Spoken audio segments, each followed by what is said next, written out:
Welcome to the Drama Teacher Podcast, brought to you by Theater Folk, the Drama Teacher Resource Company. I'm Lindsay Price. Hello! I hope you're well. Thanks for listening.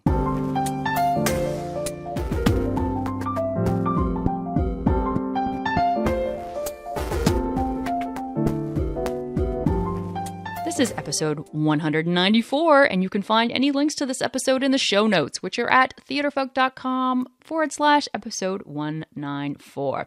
All right, now this is one of those episodes that really speaks for itself, and I want to get to it as quickly as possible.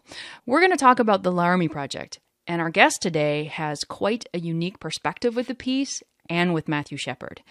And we're also going to talk about some strategies to producing the play and avoiding some of the common pitfalls. All right, that's it. That's all I got. Let's get to it. Okay, I am here with Zach Schneider. Hi, Zach. Hello. And we are at the International Thespian Festival, so we have a little bit of excited din in the air. It's impossible to get away from. I don't think you can go anywhere and get away from some of it. But that's okay. It just gives us a nice background sound for our wonderful sound guy to deal with. Sure. Okay, so how long have you been a teacher? I will be starting my 9th year teaching in Casper, Wyoming this next school year. My 8th year at Natrona County High School. Yeah. Why did you become a drama teacher? It's funny, I didn't set out to become a drama teacher. I wanted to be a performer in high school and in college, and at that point, that was the only track that a lot of people hear about is performing. And I had some life stuff happen and had a child very early and decided I would do the next thing that I loved in high school, and that was journalism, because it pays so much better. And so I worked at the newspaper in Casper for about 8 years before I decided to become a teacher. And the drama position opened up at my old high school. And the theater teacher across town said, "You need to take this." I'd been active in our community theater. And so I just kind of fell into it. Yeah, okay. So we're going to talk about, we were here to talk about a specific production, but Sure. that leads me to another question. So, which I know all of our listeners are drama teachers, and many of them are walking into classrooms exactly the way that you did. So Sure. not at the beginning of their career, but coming from something else. Yes. What was it like your first year, just walking into that classroom? It's such a different experience. Well, my school is really unique. It was built in 1924. It's this amazing architectural style called Collegiate Gothic. Our auditorium is beautiful. Well, when I walked in, it was 90 years old and it was showing its age. It has wonderful crown molding and carvings around the proscenium arch, and it just has this wonderful feel. And when I walked in, it was coming back home, because this was where I was a member of the thespian troupe there. We're thespian troupe number 1. No, Yes, are you really? We are.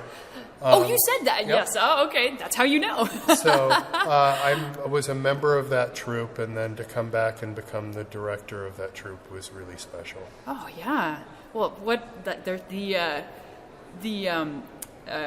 I'm an English major, and sometimes words just completely fail me. Not the environment of that, but the weight. I guess the weight of that is the ritual of that. Yes, and there was a lot of tradition there. I mean, we had a There's a good word. magnificent teacher for whom the auditorium is named, John Welsh, who built this drama program at this school from the late 50s through the mid-80s. And he was a giant, figuratively and literally, in town. And the program had suffered from a rotating crop of drama teachers. Every 4 years, you'd have another one come in.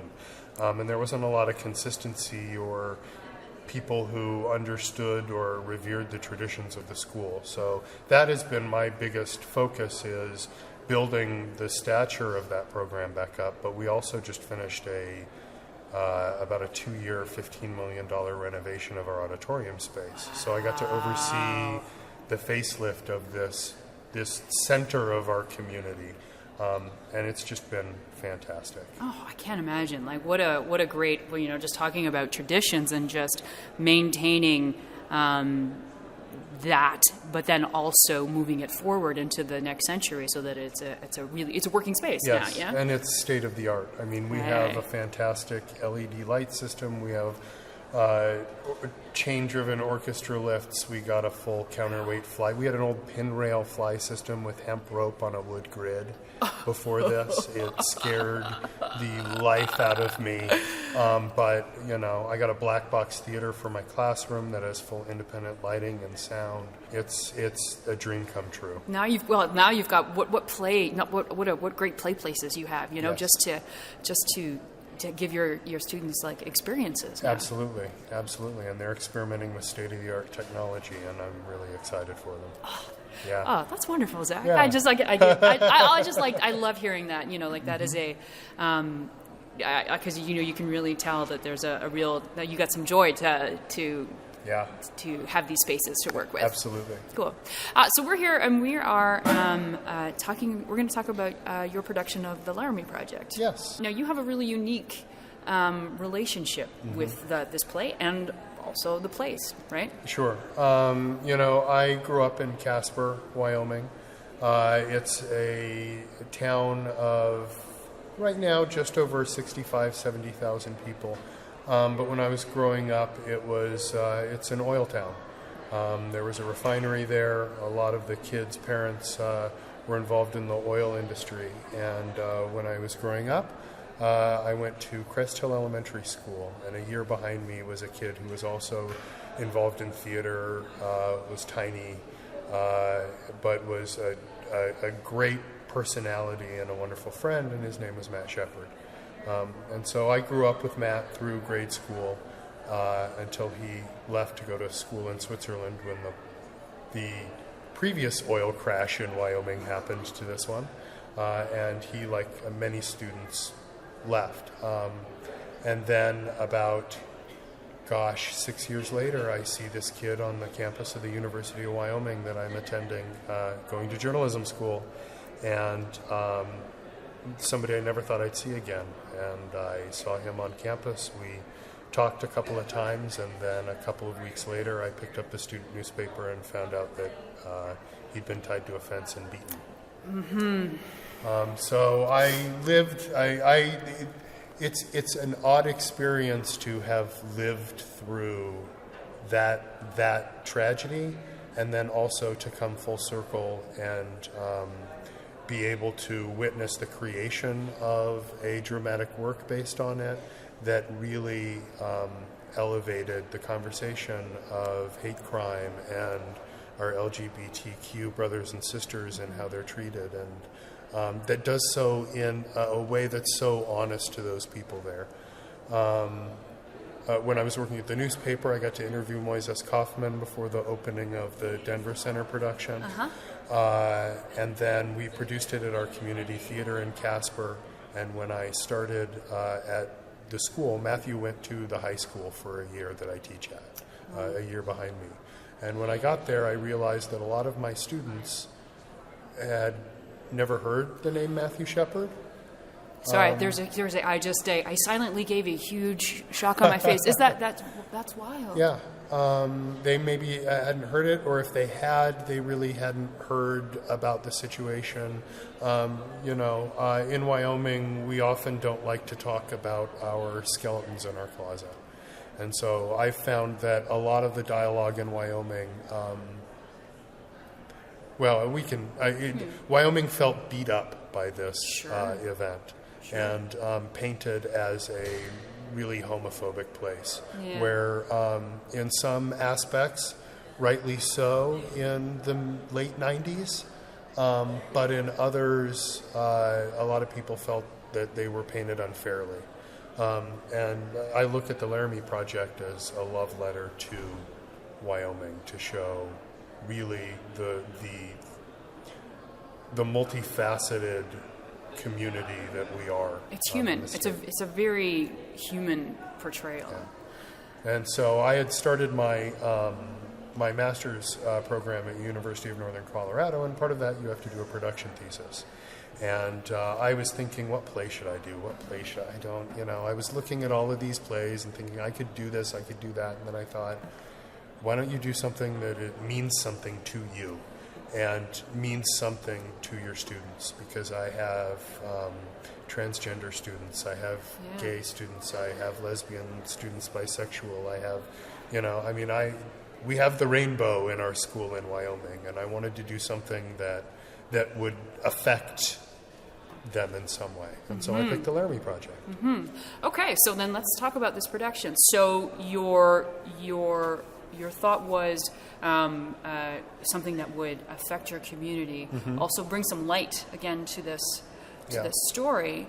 When you were thinking about this piece in terms of the theatricalness of and your vision for this piece, what did you tell your students? What was what in your head was your vision for staging this piece?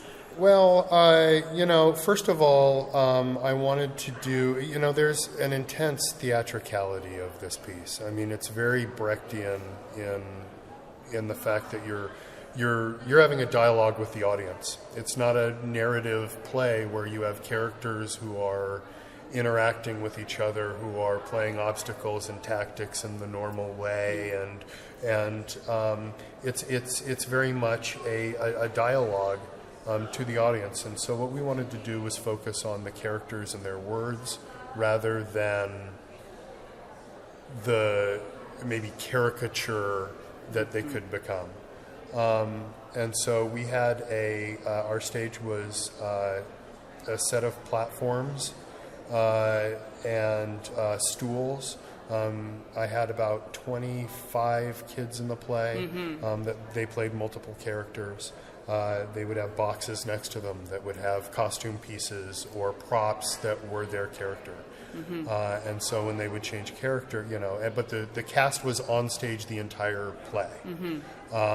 And then we used projections. One of my friends from the Casper Star Tribune, Jason Marsden, is the president of the Matthew Shepard Foundation. And another one of my friends, Susan Burke, was the Laramie Project specialist for the foundation. And they gave me pictures of locations in Laramie, people involved in the play, and then we used projections to show the different moments of the play. That's pretty powerful and simple. I think that the notion of a box of props is really, I think, one of my favorite theatrical techniques. And we're here and we're creating a world, and I'm just going to put this hat on, and I'm going to become that character, and you're going to believe me. Instead of beautiful. I love a beautiful set, but I think theater is our imaginations. Absolutely. And, what I found was I think high school students need to see that theater doesn't have to be realism all the time. That there's place for theatricality, for using symbols to suggest a whole. And so that was an interesting thing to watch them kind of come to terms with. But it was really amazing the way they pulled it off. Was this time their first experience with that kind of theatricality, or? Yeah, a lot of them, yes. We've done some things in class and, talked about it. We've done some devised things that are a little more out there. But this was their first full-length main stage show that really wasn't a realistic piece of theater. Well, because these days, either they're looking at movies which are, it's just uber realism, or they're looking at musicals which are usually that spectacle of it. And over the top spectacle. Over the top, and we see lots of festivals where that's what they're putting on stage, and Broadway, that's what they're putting on stage, and to give them an experience of no, we're going to, it's back to basics, and you're sharing the story, so you have to be the world. Sure. And I think, as far as production elements, anybody could do this show. You know, I had a theater teacher tell me you need 3 things to do theater. You need actors, you need an audience, and you need a space to perform. In that order. Yeah. And, you know, and you know, the guy who just got a $15 million renovation on his theater, I try to make that clear to my kids that you don't need fancy toys and amazing lighting and projection systems to do profound, moving theater. Mm-hmm. What were some of the rehearsal techniques or rehearsal activities you used to get that across for your students, and character development and that kind of stuff? Sure. I approach this one a little differently than I do most plays. We spent a lot of time at the beginning looking at the people, because this is, you know, the thing that I told them as a journalist,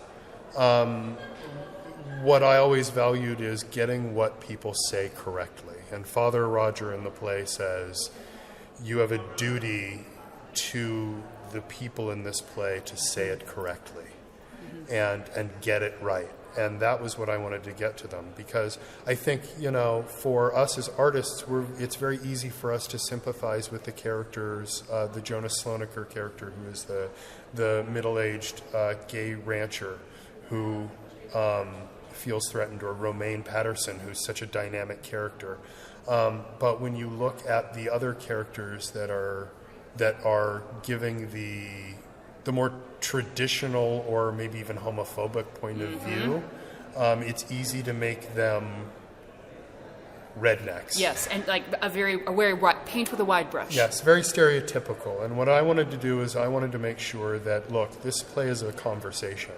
And, you know, the character that gets up and says it just ain't right, you know, they have as much dignity to the words that they spoke and three-dimensionality of that character as the one that you maybe identify with more. Yeah, I think that's a really important thought, that it's a conversation, because that means you have to think about the audience. You know, it's not just I'm all of this stuff is coming out. Mm-hmm. You know, we're just not presenting. We are we're sharing, yeah. And that means I expect something's going to come back, and it's a very different performing skill from presenting, where you there's kind of a wall, sure, to actually engaging and sharing. Right. And so we used journal work with this. At the beginning of the rehearsal process, I handed them out a journal. Of course, it was part of my thesis, and so their qualitative answers were my data. But for them, it was very valuable for, you know, at the end of each rehearsal, we would have a discussion question or a writing prompt about what we did that day, or what we explored. What are the things that you're struggling with? Both, you know, in acting technique or just emotionally. I had a lot of students who, you know, who had just come out to their parents, who were in the middle of the confusion of transitioning. I had one student who has, her moms are a lesbian couple. I had some that were high socioeconomic status, and one girl, you know, that her one meal was school lunches. And so we did a lot of time just talking about what are the things that make us different, what are the things that make us the same, and you know, how can we make sure that we don't objectify the other as less than. Mm-hmm. And so, you know, we had a counselor on call. Her daughter was in the show, and she would come to rehearsals and help with some conversations, which I think is really important.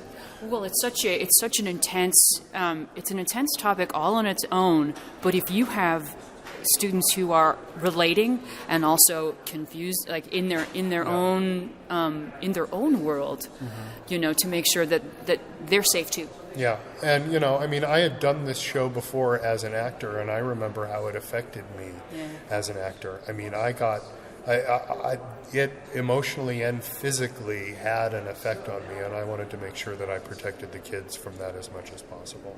And then you have the fact of the subject matter. Yeah. And you're doing it close to home. You're doing it in pretty much down the street. Yeah. Right? And with a lot of people that have a lot of strong opinions about that event. And so we had to talk about, the fact that over the course of my experience with Matthew's murder, I've been in 4 or 5 different churches or places of work that have been protested by the Westboro Baptist Church.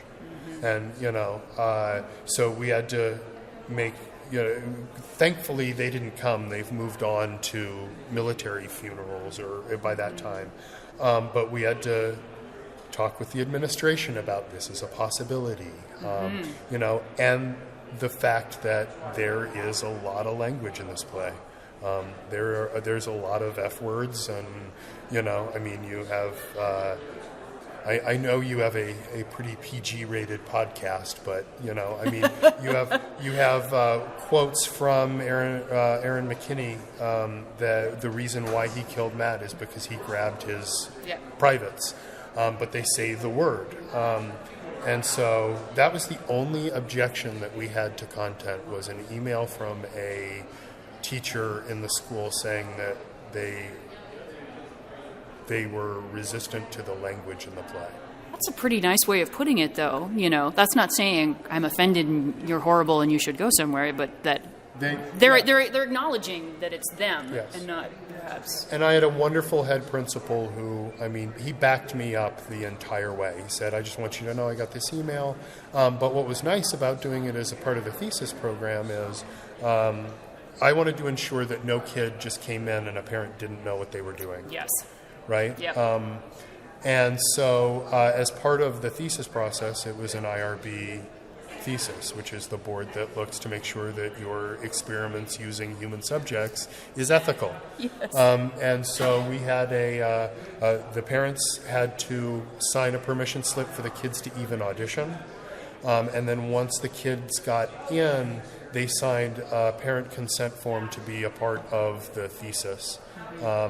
And then as far as the language went, we followed our district rules, which are, number one, if you're going to show a rated R movie, and the arbitrary ratingness of movies, it's PG-13, you can have one F word. Yes. If you do one more, it's R. Yeah. Laramie Project has more than that. And so we made sure parents knew it was after school hours. And I had an administration that backed me up on it, and that was really wonderful and important. Well, we've had lots of discussions about how you put on plays in this time where seems to be a lot more hands raising, saying, no, you can't do this, no, you can't do this. The outrage machine is in full force. You look at Julius Caesar in New York recently, but I kind of teach my kids, and maybe I'm a bit of a renegade, but theater should offend you sometimes. And if you're offended by the fact that you have high school students cursing on stage, you should be more offended by the fact that these guys took this kid, tied him to a fence, and beat him with an 8-inch revolver and left him at 7,000 feet on an October night in Wyoming for dead. That's offensive to me. Yes. Yes, 100%. And it's I'm always amazed at what offends people. It just, the list goes on. But this is how you deal with it, right? It's like everyone knows up front. I think this is what happens in a lot of these cases is that parents are not in the know and administration's not in the know. So don't do that. Yeah. I think, there is that adage that it's better to ask for forgiveness than it is to ask for permission. But, our University of Wyoming just had an incident this last week where they were doing a production of The Fantastics, and they presented it to a group of Native American students. And they did, from what I've read, they did a really poor representation of the actor that dresses up as the Indian, and they did a pretty offensive job in these people's minds. They got up and they walked out. I think we as theater artists, we can be provocative, but we also need to let our audience trust us that we're going to take them to a place that maybe they don't want to go, but we're going to do it in a safe way. Mm-hmm. Dramaturgical analysis when you're doing these things and making sure that you put that in the program, I think, is important. I think because I don't think anymore we can just present a play and let it speak for itself. especially dealing with issues like homosexuality or suicide or bullying or mental illness or whatever it is. If you are going to do a play that you want to add to the dialogue, you got to have a dialogue, right? Yeah, it's not a presentation. Right. It's conversation, and also your job's on the line. Yeah. Like let's not. This is not just you in I've got a barn and we're going to put something on. That teachers have to. I think it's foolhardy not to make that part of the conversation. I like the way you put that. It's like if you want to put that play out there, you need to make sure you're having conversations about it. Yeah, you have to have the dialogue. One thing that we did is after every performance, we had a Q&A with the audience. Anybody who wanted to stay, What I hate is where they start the Q&A before the audience leaves. We would give the audience a few minutes. Anybody who didn't want to stay, they could go. And then we had great dialogues, and the kids drove the conversation with the audience, and it was those were magical moments. Yeah. Well, now you've had a theatrical experience, and a thing that is actually extending beyond the stage, and that you and it's like it's decompressing, it's debriefing, and it's more than a presentation. That's your conversation. Absolutely. Yeah. And then as far as the rehearsal process goes, I'd be remiss if I didn't mention we were lucky, speaking of great administrators, our school district paid to fly Kelly Simpkins, who was in the original production and a member of the Tectonic Theater Company, to come out, and she did a couple of days workshops with the kids of exploring moment work and going through the creation. We got to have, the kids got to ask questions about what it was like creating this and presenting it, and how did you feel coming up to these people and asking them these questions, and that was really wonderful. That's really great. As we wrap this up here, what piece of advice would you give a teacher who's looking at this play, who wants to do this play, who is tentative about doing the Laramie Project? I would say a couple of things. Number one, as Father Roger said, these are real people. I know and am friends with about, a quarter of the cast of the characters, that I stay in touch with. They're real people, so understand that. They're also real people whose lives have moved on a little bit since this. They get a lot of emails from high school students asking them, "What's your favorite color?" If you were they're trying to do character analysis on real people, and I think that's important. But at the same time, I look at this play as a modern day Our Town. It is about Laramie, but the point of the play is that this can happen and does happen anywhere. Yeah. Everywhere. Yeah. And really, if you look at the words that are in the script, trust the script, follow the script. And then one final piece of advice I would have is, even though it's a strong symbolic element, I would stay away from doing a real buck wooden fence on stage. That's a personal thing for me, because I think it is a powerful symbol. I think you can do that in really powerful ways. And maybe that's my own personal feeling of the event. It's still a hard thing for me, almost 20 years on, to see. But trust your kids, talk to your administration, create a dialogue, and represent the people of Wyoming well, because we have a lot of, we're just like any other place. We have a lot of loving, amazing people, and we have some other people that are backwards in their thinking and need to be woken up. It's like every town, because I think you've just described every place in every town in every country, sure, right? Sure. Yeah. Thank you so much, Zach. I really appreciate that you reached out to have this conversation, and I know Laramie's right up there with it's done every year, right? It's done it's done every day. Yeah. And I think it's important to. I'm really proud and really happy that we're going to have this out there. Thank you. And just one last thing, if I know the foundation is steered away from their Laramie Project specialist. If there are any teachers out there that want, name pronunciations If you want any color or you just want any background on the play, you're more than welcome to put my email address up on the website and contact me, because I like sharing the story of my friend Matt. Awesome. Thank you so much. Thank you, Zach. Before we go, let's do some Theater Folk news. Any links to today's episode can be found in the show notes at theaterfolk.com/episode 194. Hey, are you producing one of our plays? We want to hear about it. We want to hear from you. And most importantly, we want to see a picture. We want to see some rehearsal footage. We want to hear what's going on. We're doing production features that showcase you. What are you doing? What are your students doing? What new takes have you got on one of our scripts? What successes have happened? And even what struggles have happened? It's all about showcasing what's going on, and we want to hear about your experience, and we want to share your experience. All you got to do is send us the info at tfolk@theaterfolk.com. If you're doing one of our plays, one of Theater Folk plays, we want to hear about it. Finally, where can you find this podcast? Go to theaterfolk.com/podcast. There are a ton of options. We're on iTunes, Android, Google Play, Stitcher, and more. So again, that's theaterfolk.com/podcast. And that's where we're going to end. Take care, my friends. Take care.